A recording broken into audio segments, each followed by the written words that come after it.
कबीर एक महान संत, कवि और समाज सुधारक थे, जिनकी कहानी हमें प्रेम, भक्ति और इंसानियत का महत्व सिखाती है।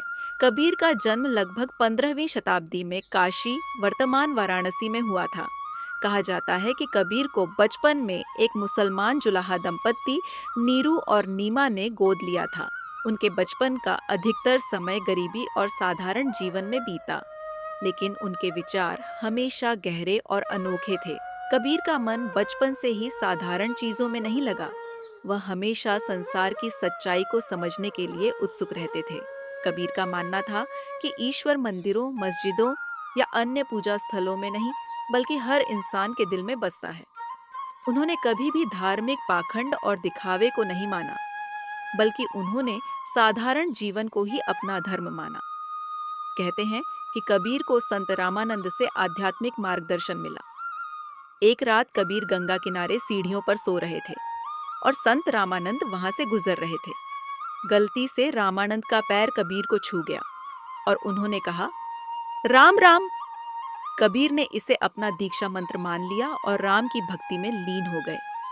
हालांकि कबीर का राम वह नहीं था जो मूरतों में बंद हो, बल्कि वह राम एक ऐसी अनंत चेतना थी जो हर इंसान में विद्यमान है। कबीर ने अपने दोहों के माध्यम से समाज में फैली कुरीतियों और अंधविश्वासों के खिलाफ आवाज उठाई। उनके दोहे सीधे, सरल और सटीक होते थे, जिनमें जीवन की गहरी समझ छिपी होती थी।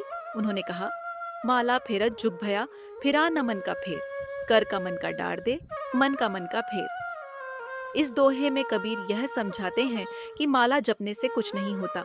अगर मन का भाव न बदले, असली भक्ति वह है जिसमें मन का सच्चा परिवर्तन हो। कबीर के जीवन की एक और अनोखी घटना है। एक बार काशी के पंडितों ने उनसे पूछा कि वह किस धर्म का पालन करते हैं, क्योंकि वह न हिंदू पूजा करते थे, न मुसलमानों की तरह नमाज पढ़ते थे। कबीर ने जवाब दिया कि उनके लिए धर्म का मतलब है प्रेम और सेवा। उन्होंने कहा, अल्लाह और राम में कोई भेद नहीं, यह सब इंसानों की बनाई सीमाएं हैं। कबीर का जीवन एक ऐसा मार्ग था जो सभी धर्मों और जातियों से ऊपर था। उन्होंने लोगों को सिखाया कि इंसानियत ही सबसे बड़ा धर्म है। उनके विचार और शिक्षाएं आज भी हमें प्रेम, सहिष्णुता और एकता का संदेश देती हैं। जब कबीर का अंत समय आया, तो उनके अनुयायी हिंदू और मुसलमान दोनों ही उनके अंतिम संस्कार के लिए लड़ने लगे। लेकिन कहते हैं कि कबीर का शरीर वहां से गायब हो गया और उसके स्थान पर फूलों का एक ढेर मिला। हिंदू और मुसलमानों ने उन फूलों को बांटकर अपनी अपनी परंपराओं के अनुसार अंतिम संस्कार किया। कबीर का जीवन हमें यह सिखाता है कि सच्चा ज्ञान वह है जो सभी बंधनों से मुक्त हो और प्रेम, भक्ति और मानवता को अपना धर्म बनाए। अगर आपको ये कहानी पसंद आई हो तो हमारे चैनल को सब्सक्राइब करें और अपने दोस्तों और परिवार के साथ शेयर करना न भूलें, ताकि ये संदेश और भी लोगों तक पहुंच सके। धन्यवाद।